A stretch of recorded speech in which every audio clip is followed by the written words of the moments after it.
All right, folks. I call this Saturdays are for the boy. Um, this is really not that exciting unless you really like college football, and even then, it's kind of meh exciting. It's just so I can say I put my thoughts out into the world about maybe my favorite thing, which is college. Um, it starts up this Saturday, which is super exciting, especially since I'll miss the first couple weeks of the season as I am on a European vacation. So I'm going to take advantage while I can. Anyways, this is me just putting my top 25 teams out there into the world. What I'm going to do is I'm going to talk about each top 25 team. Not really, but I'm going to mention who I think they are and maybe a point or two. But what I'll probably end up doing is later on giving five game picks before the week, and then maybe Saturday night as the games are winding down, come back on and just give very brief impressions just because I want to do it because I'm interested in the stuff. And there might be one person over the course of the next 4 months that somehow stumbles upon this broadcast and says something. I don't really care. I just want to be able to say I did this. And there's a record of it, I guess. Anyways, my top 25 teams for the 2019 college football season. At number 25 is TCU with a little bit of a bounce back year. I think they come back. Um, Gary Patterson is too good of a coach to stay down for long. I think the defense figures it out a little bit. Um, the offense can't really get much worse. They had a couple weird things going on at quarterback last year. The Big 12 is a very intriguing conference this year, honestly. West Virginia is going to take a big step down. Oklahoma State, I think, takes a step down. Um, we'll see later who I think takes a step up. But I have TCU at 25. It's hard to say Gary Patterson is going to be bad for 2 years in a row. At number 24, I have the Missouri Tigers. Missouri is an interesting case because they cannot qualify for anything due to NCAA sanctions. However, Kelly Bryant comes in as a grad transfer who is a great pickup. Um, they finally have this thing going in the right direction. I'm not going to be able to pronounce the tight end's name, but he is one of the three or four best in the country. Um, I think they also have a chip on their shoulder to try to prove the NCAA wrong. The SEC East outside of Georgia and maybe Florida is very much up for grabs. I don't think they replicate the 10-win season they had last year, losing Benny Snell and Josh Adams, or Josh Allen, excuse me. But Missouri is there for the taking. They get Arkansas in the cross-divisional matchup every year, so that helps them out as well. I have them at number 24, trying to prove people wrong. They've got that linebacker. I believe his name is Cole Garrett. He's a heck of a player. Give me them fringe top 25 team. I'm putting them at number 24. At number 23, making their debut in the rankings for the first time in who the hell knows how long for me, since I've started putting together my preseason top 25s, the Virginia Cavaliers. One, Bronco Mendenhall knows how to put a program together. Point blank, period. He did it at BYU. He's building up Virginia slowly but surely, day by day, step by step. He's building up the Virginia Cavaliers. Um, Two, Bryce Perkins, outside of Trevor Lawrence, might be the best quarterback in the ACC, maybe the second best quarterback in the ACC. A very, very down ACC. I think they're the fifth of the five Power Fives this year. There's Clemson, and then there's everybody else. I like Bryce Perkins. I like Bronco Mendenhall. I also like the goofy little fact that in the 6 years that we've had the Atlantic and the Coastal, all the other six teams have won the division except for Virginia, which means it's Virginia's turn to win the division. Give me Virginia at number 23 this year. Surprising a few people, but I think they win some close games. They finally get over that Virginia Tech hump and go to the ACC championship game. Give me them at 23. At number 22, the Minnesota Golden Gophers, another team that's improving. PJ Fleck's in his third year. I think this is the year where he finally gets the Fleck team that he wants. Um, they don't have a quarterback controversy anymore. Tanner Morgan is the only healthy one. I think that's good news for them. They recruited really well the past couple years, top 25 class a couple years ago. Those guys are coming in being sophomores, things like that. Carter Coughlin is a great defensive end, outside linebacker hybrid. Antoine Winfield Jr. is a really good cornerback. Those guys are all Big Ten calibers. The Big Ten West is the most unpredictable division in college football this year. Literally 6 teams could win it. Everybody but Illinois has a legitimate chance to win it. I don't think Minnesota wins the Big Ten West, but I think PJ Fleck shows what he can do. I think the patience, if you call it that, just being his third year, pays off. You finally start to, reap those fruits of the labor that he's put in, burning it to the ground. Give me them at number 23 and continue, or excuse me, at number 22 and continuing to move up. At number 21, the Washington State Cougars. This is faith in Mike Leach. Gardner Minshew was probably the best Leachian quarterback since Graham Harrell as a grad transfer. It looks like they're going back to that boat again this year. Once Mike Leach reached that point in Texas Tech, they were 8-4 and 9-3. You couldn't do anything else but 8-4 and 9-3 at that school. He's got to that point with Washington State. The Pac-12 North is really tough. But he's got it figured out. He's got it rolling. He is the most system of system coaches in the country at this point. And when his system is rolling, it's 8 wins guaranteed. I think he's finally starting to earn the benefit out of the doubt at Washington State. He's still proving that he's a heck of a head football coach and an offensive mind, and his system might not get you to the playoff, but at an isolated place like Washington State or before that Texas Tech, it is the best way to have a consistently competitive program. I think they come in at number 21 this year. At number 20, the Cincinnati Bearcats. They were really good last year. They were ranked at points during the year. Luke Fickell has recruited as well as anybody in the AAC in the group of 5. He's up there with the UCFs and the Boise States of the world in recruiting at the group of 5 level. That defense was nasty last year and young. They returned like 9 or 10 starters from the best defense in the group of 5 last year. They also returned Mike Warren at running back. This team is your typical Midwestern type team, tough, physical, hard to beat. They get UCLA in week 1. People, I think, are expecting decent things from them, from UCLA in Chip Kelly's second year. If they can win that game, that gives them some momentum. They also play Ohio State, I believe, in week 2. I don't expect them to win that game, but if they can be somewhat competitive, we are looking at a team that I think can be the group of 5 representative, potentially a 10-2 type team this year, winning a lot of games 17-10, 20-10, 17-13. It's not going to be pretty, but it's going to be that real tough physical football that can be really fun to watch when executed well. I think they execute it well. Cincinnati is the most Jim Tressel team in the country at this point, which makes sense considering it's Luke Fickell. Give me them at number 20, winning the AAC East Division. All right, moving on.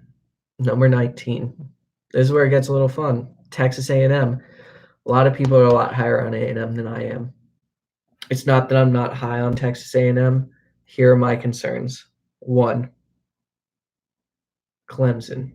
2, Alabama. 3, LSU. 4, I believe they get Georgia this year as well. You are going to tell me they're playing those 4 teams and coming out with anything better than 1-3. I don't think so. I think they're gonna get a lot of benefit of the doubt from the pollsters because of this schedule.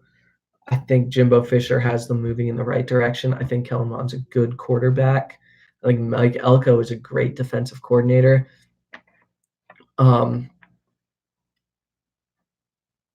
but I, mm, I struggle seeing this team going anything better than 8-4 this year. Part of the problem is the schedule. Part of the problem is I just don't know. Jimbo Fisher is one of those coaches that to me has a burnout and players get burned out. And I think it'll happen quicker and quicker. I think it might happen from Jimbo's side quicker and quicker. Um, I think they struggle. I think they come down at number 19 this year. I know a lot of people have them at 10, 11, 12. I think the AP poll has them at 11 right now. Um, I just don't see it. I just don't see it. Give me number 19. Give me a weird fan base experience at the end of this year where they can kind of excuse the schedule. And if they look competitive, that's okay.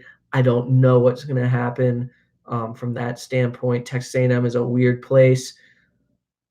I I just can't see it. I can't see that top 10. I can see some of the potential, and if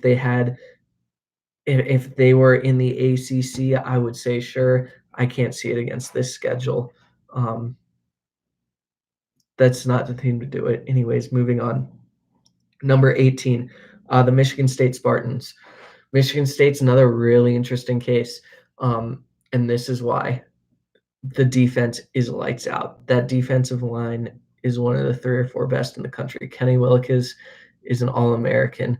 The Panasiuk brothers, Mike and Jacob, are great along the line. Joe Bocci at linebacker. This front seven is lights out. It's the Michigan State of 4 or 5 years ago. Good. It's the Rose Bowl winning Michigan State defense. It's the playoff Michigan State winning defense. Not playoff winning, but Big Ten winning, going to the playoff Michigan State defense. Brian Lewerke is back again. He's been there, it seems, for a while now. Can this offense generate enough to make the defense matter? I don't know. The Big Ten East is really tough.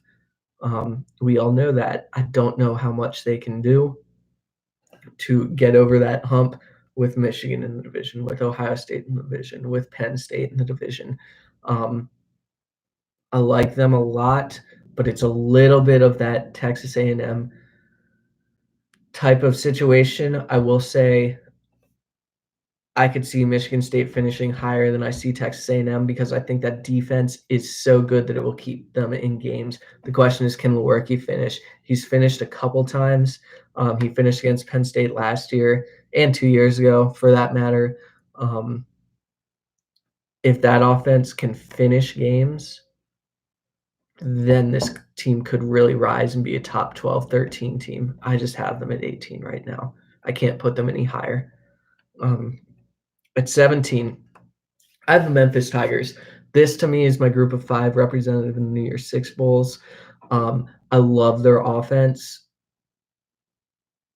I think they win a bunch of shootout-y type games. I think they're a hell of a lot of fun to watch. I think people get intrigued by them because they win games scoring 52 points. I think UCF is due for a downturn. I think the AC is still really good. I think they get some notoriety.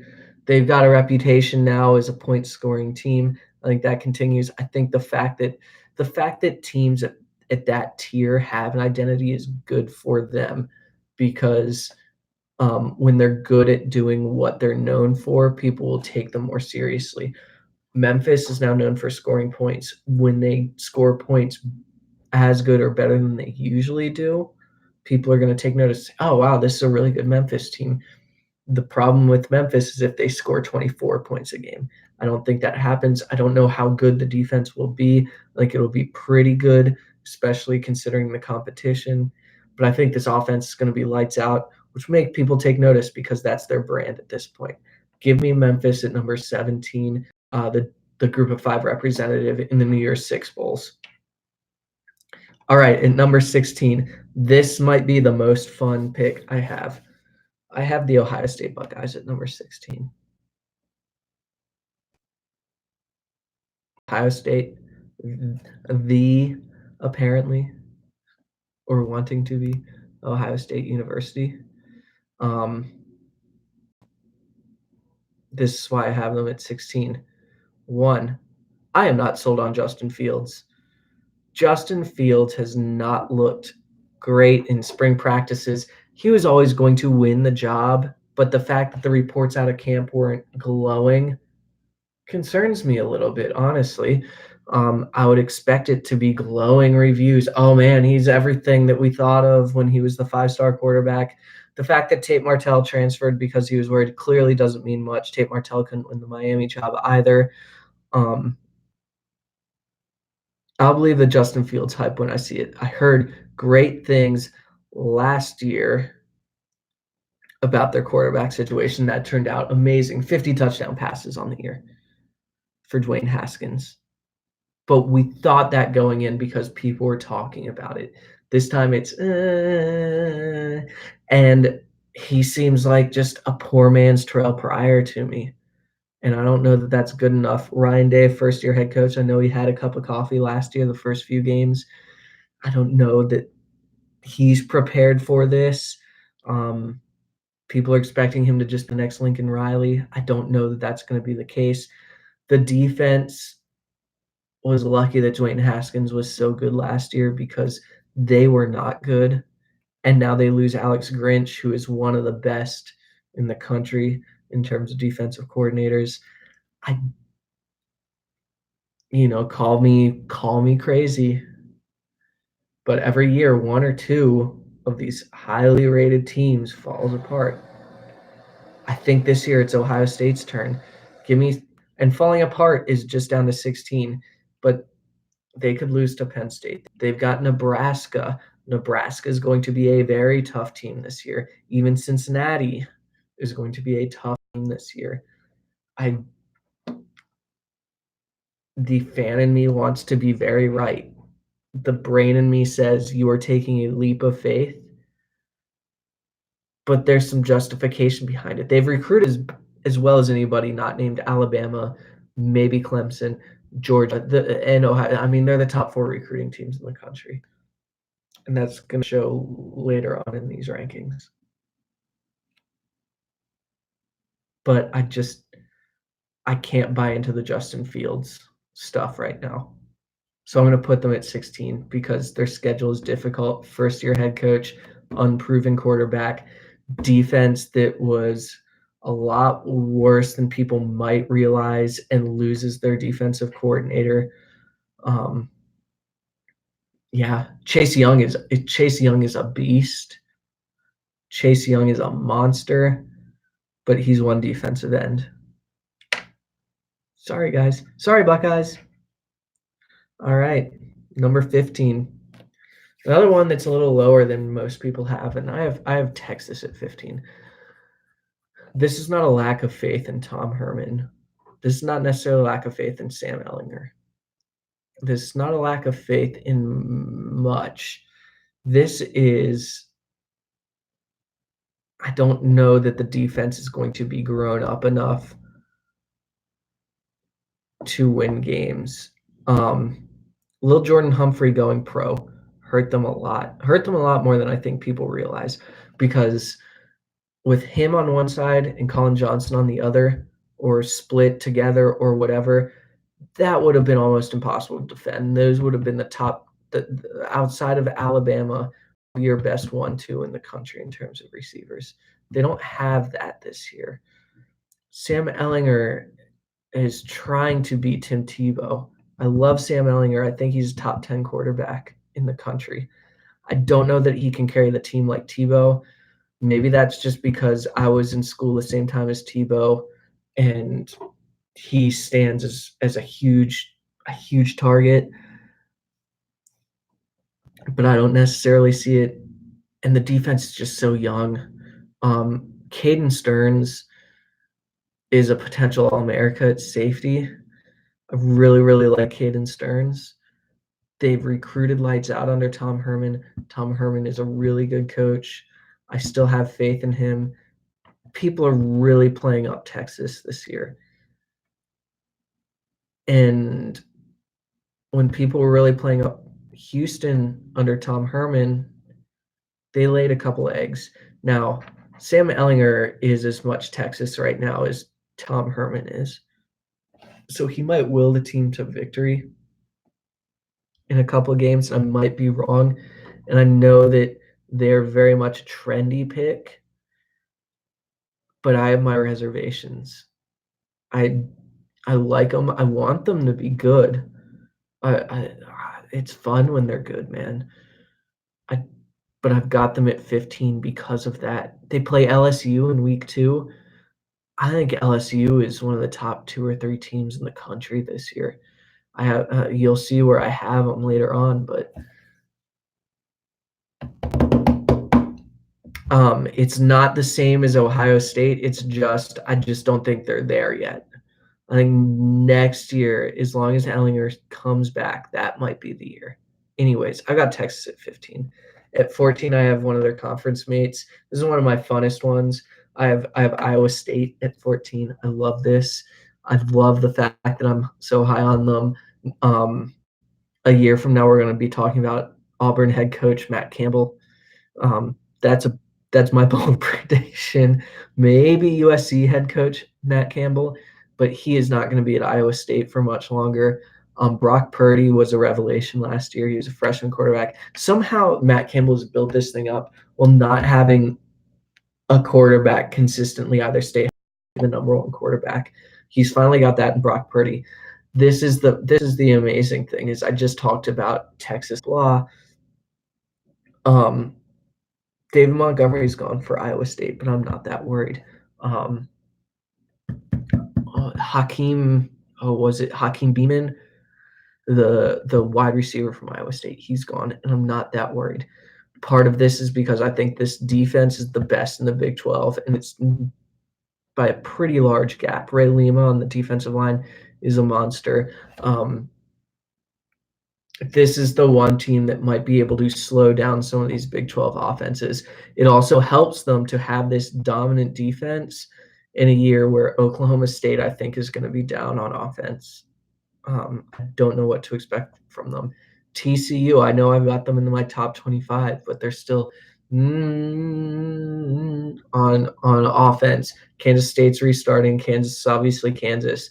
Baylor is not an offensive team that scares you. Texas Tech is restarting. I think this defense has West Virginia is restarting. I think this defense has a chance to really genuinely stop everybody but Oklahoma and maybe Texas. And because of that, I think Iowa State is going to be a top 15 team this year. And as much as Iowa State is trying to hold on to Matt Campbell, I know they gave him a really sweet deal recently. Some of these big time programs are going to, I think, be able to prime away. So enjoy it while you can, Cyclones fans, because I don't see him being there after 2019. Give me Iowa State at number 14. Sticking in the Midwest, number 13. This is a team that I'm absolutely drinking the Kool-Aid on, and that's the Nebraska Cornhuskers. Let's review Scott Frost for a second. Year 1 at UCF, 0-12. Year 2 at UCF, 6-6. Oh yeah, improvement. Oh, I'm sorry, I did this wrong. Year 1 at UCF, 6-6, taking over from an 0-12 team. Improvement. Year 2, 12-0, national champions, Central Florida. At that point, he goes back home to Nebraska. Dumpster fire, Nebraska. Mike Riley leaves. He gets his man, Adrian Martinez. Start 0-7, finish 4-1. I believe that's how it went. Maybe it's 0-6 and 4-2. Either way, they turned it around a little bit in the second half of the year. The lights started to go on. Adrian Martinez set all kinds of Nebraska school records. He is the guy for Scott Frost. We saw the year 2 jump at UCF. The Big Ten is obviously tougher to win than the AAC. The Big Ten West, as I've mentioned, is an absolute toss-up.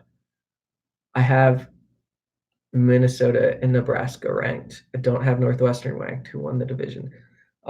The two Big Ten West teams in the AP poll preseason were Wisconsin and Iowa, which have been the two most consistent teams over the last 10 years in that division. 10, 15, going back 15 years, the two most consistent teams in that division. Going back 20 years, I don't have them in my top 25. I don't think Wisconsin is going to be very good at all. I think they might come in 6th this year, 5th this year. I have Nebraska winning it. I know that's what the Big Ten preseason prediction was. I agree with it.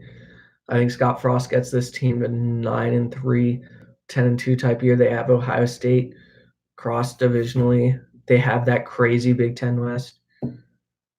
I think they play Colorado, which is going to be at least a Power 5 game. I'm buying Scott Frost. I'm buying Nebraska hype. I'm drinking the Kool-Aid. This is kind of like how I felt about Washington a few years ago when they made the playoff, just not quite as strong. Give me Nebraska at number 13 this year. All right. Number 12. Staying still in the Midwest, the Notre Dame Fighting Irish. Playoff team last year. Was it smoke and mirrors? Not really. Ian Book is a really solid quarterback.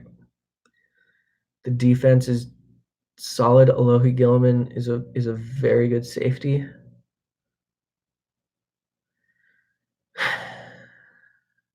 Brian Kelly is a good coach. But there's nothing about this team to me that I say this is the unit on the team. This is the player on the team. This is the side of the ball that is going to be dominant to carry us back to a playoff game. They feel like that team that is never going to be out of a game. They're just solid top to bottom. But for a Notre Dame team, to me, especially when coming off a playoff run, this team seems more anonymous than I feel like it should be.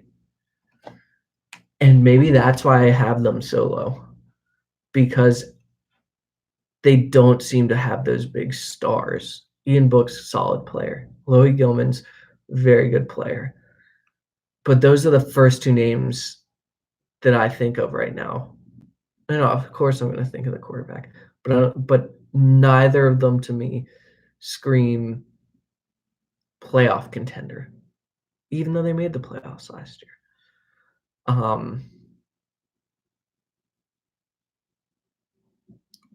What this team is lots of good to very good players that should get them to 10-2, 9-3, and that will give them a New Year's Six Bowl because they're Notre Dame.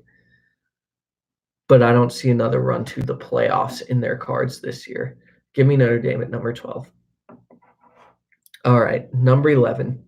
I mentioned them just a minute ago in comparison to Nebraska. The Washington Huskies.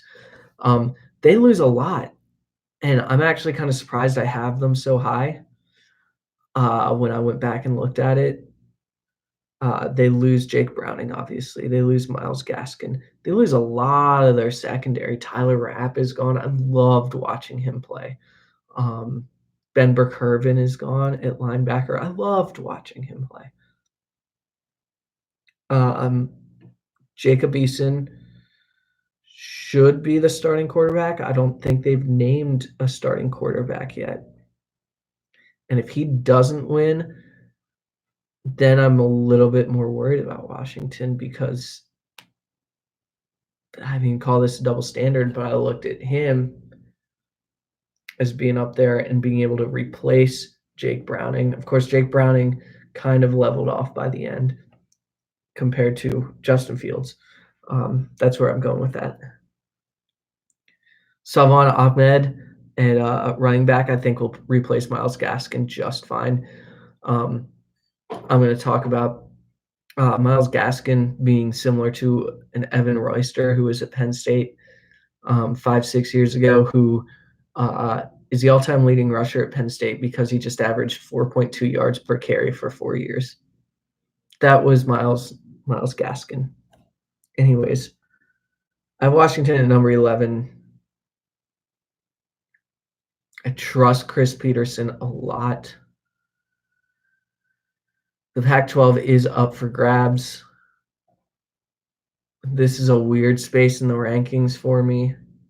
Just write me down for Washington at number 11. Let's move on. All right. Top 10. All right. At number 10, the Florida Gators. Felipe Franks in year 2 with Dan Mullen. He took a big step forward in year 1. I think he takes another step forward in year 2. The cornerbacks. Marco Wilson is shut down. This team at DB is a shutdown defense. That will matter against Georgia. That will help them against Miami. That will matter against potentially South Carolina. This is a shutdown defense. This is a shutdown secondary. The biggest concern is the offensive line. There's going to be 4 new starters. I think Dan Mullen is smart enough to game plan around that. I think Felipe Franks continues his upward trajectory. I think he's one of the 5 or 6 best quarterbacks in college football this year. Extremely underrated last year. They destroyed Michigan in their bowl game. I think that springboards them a little bit. I know they've had a lot of offseason issues, and that gives me some pause. Dan Mullen had offseason issues at Mississippi State as well, and he still raised the bar there. That seems to just come with the territory with this coach. I don't think it impacts Florida. They've always had off-field issues dating back through Urban Meyer when he was there. I'm going to put Florida at number 10 for me. I think they are that good. I think Felipe Franks is that good of a quarterback. I think people are underrating him and by proxy underrating the Florida Gators. All right, at number 9, the Oregon Ducks, another preseason darling team of a lot of outlets and a lot of experts, and I get it because I'm also buying this quite strongly. Justin Herbert is the best quarterback not named Tua or Trevor. Best quarterback without a T first name. The offensive line is the best in the Pac-12. It's better than Stanford's offensive line. It's better than USC's offensive line. It's better than whoever else's offensive line. Shane Lemieux is an All-American. Penei Sewell, All Pac-12. Calvin Throckmington, All Pac-12. They've got a monster offensive line, head coached by maybe the best offensive line coach in the country, Mario Cristobal.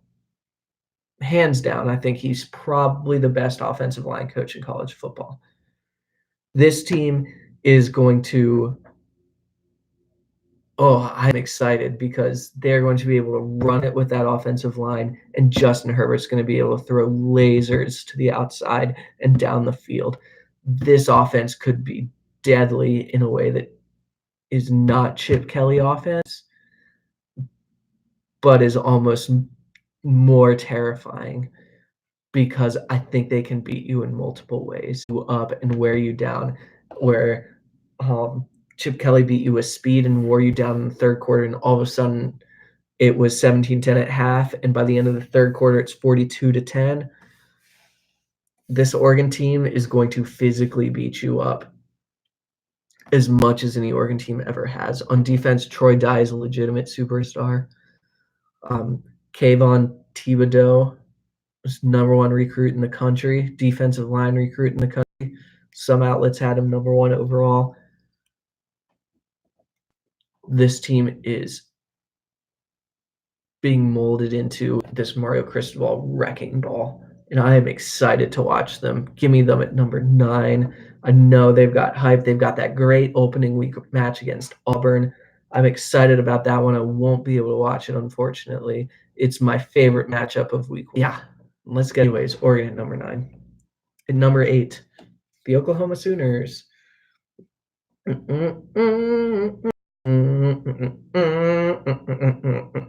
We've heard that a gajillion times in the past 4 years with Baker Mayfield and Kyler Murray.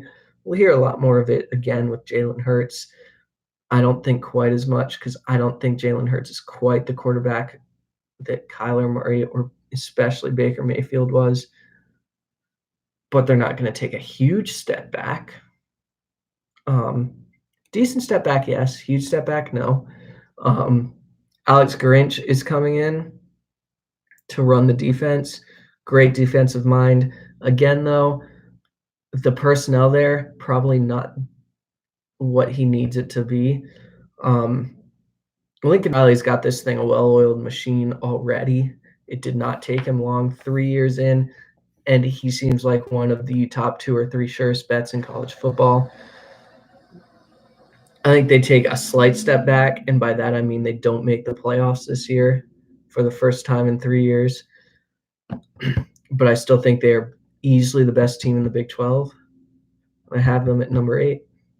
It's really simple.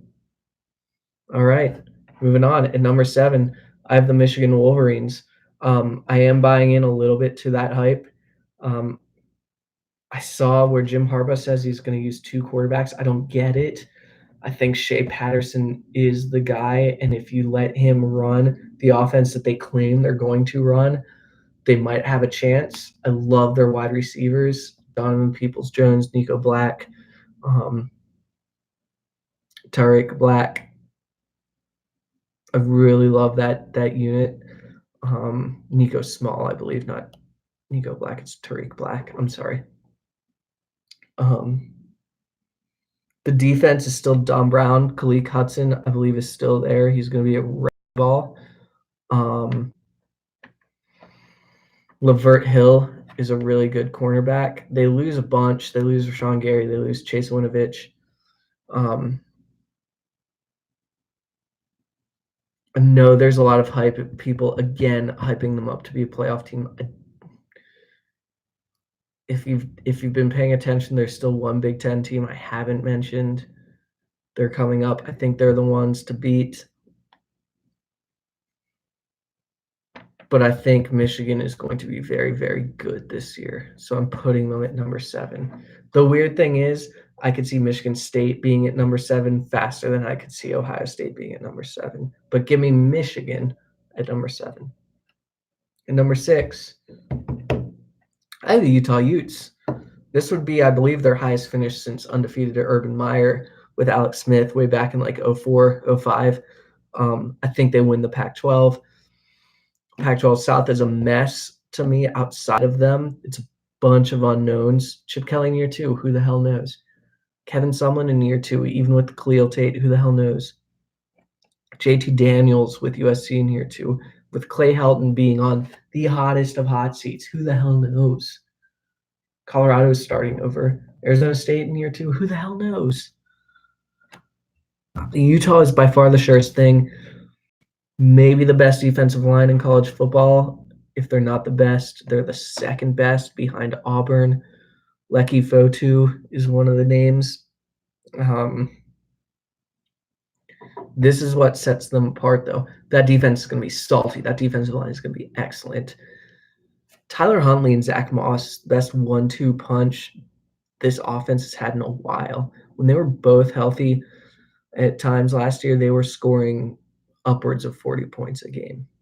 If they can keep those 2 guys healthy, this offense might be the best one we've seen in Utah since who knows when. Probably since that Alex Smith season.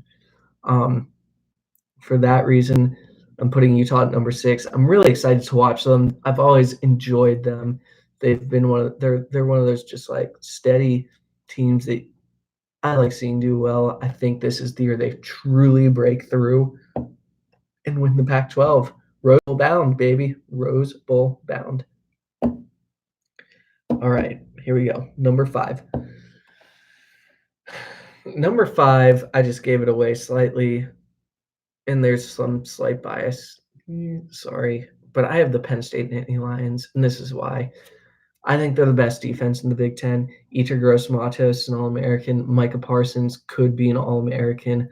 The secondary is the best since I've been a fan that I think I've ever seen, with John Reed, Tariq Castro-Fields, and Garrett Taylor all back there. This defense is going to be lights out. The question is about the offense. Sean Clifford was good enough to beat out Tommy Stevens, who was the presumed starter. Tommy Stevens transferred. Clifford is the guy. I believe in him. The offense last year was played with drops. KJ Hamler is an electric player, and Pat Freiermuth is probably one of the 5 best tight ends in the country. I think people are sleeping on this team. I think they come out, and I'm more excited about this team than I have been for a team, I guess, since 2 years ago when they reached number 2. I think they finish number 5. I think they win the Big Ten. They might even go to the playoff. You'll see my top 4 teams. It'll be hard to see those 4 teams being in the playoff by the end of the year. But I've got Penn State at number 5, and I'm excited. All right, number 4.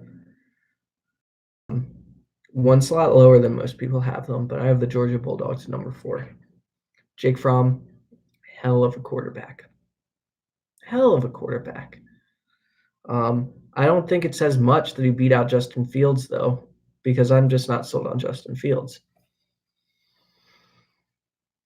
The wide receiver group starting over a little bit, but they might have the deepest running back core in the country. DeAndre Swift is an absolute monster. Love him. Elijah Holyfield is terrifying. They've got another 5-star running back, Zamir White, just sitting there waiting. The offensive line might be the best in the country. They will look like an old school football team this year, pounding you into the ground. Jake Fromm play action. They've got a bunch of new receivers, which is why the running game is so important for them this year, because if that running game is clicking, the receivers will actually have chances to get open and make those plays and not have to make crazy contested catches like they might have otherwise. Somehow the defense is the bigger question just because they lose a bunch. That's just how it is. The SEC is going to be rough this year for them. Florida, great team. Auburn, freshman quarterback, I think they can beat them. We will see who else comes out and tries to bite them. I have Georgia at number 4 because I think the 3rd best team in the country this year. Everybody has Alabama and Clemson 1, 2. So do I. I'll tell you what order in just a second. I'm no breaking news there. No hot takes there. But number 3, I have LSU. That is a slight hot take. Joe Burrow is, to me, the best quarterback they've had since Zach Mettenberger. I know that's not saying much, but it matters. This defense, though, I think is the best defense LSU has had since 2011 when they made the national championship game with Honey Badger and those guys. Grant Delpit is the best safety in college football, and it's not even close. He's probably the best defensive player in college football at safety on the entire defensive side. Kalavon Chason, I believe I'm saying that right, is supposedly an absolute monster. In a long line of absolute monsters, there's Cajun Swamp monsters. They are alive and well in LSU right now. The name's escaping me, but they got that freshman DB cornerback who's supposed to be all world already.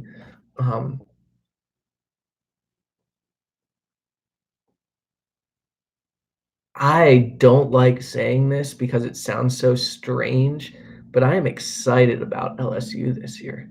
I am excited about LSU this year. I want to watch their games. I want to see if they can go into Texas and handle the Longhorns. If they can, This matchup against Alabama could be a doozy. I'm putting LSU at number 3.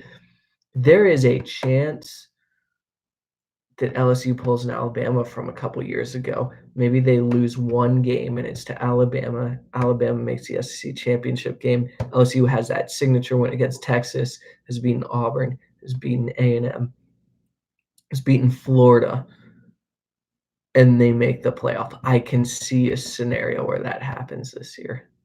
I actually think that probably will happen this year. I think LSU goes 11-1, and I put them at number 3. All right, here we go. The least essential thing of this entire top 25. Number 2, Clemson. Number 1, Alabama. Quickly, because everybody said everything that needs to be said about these two teams. The reason I have Alabama number 1 and Clemson number 2 is because of Nick Saban and that chip and that drive and that fire he has from losing the national championship game last year.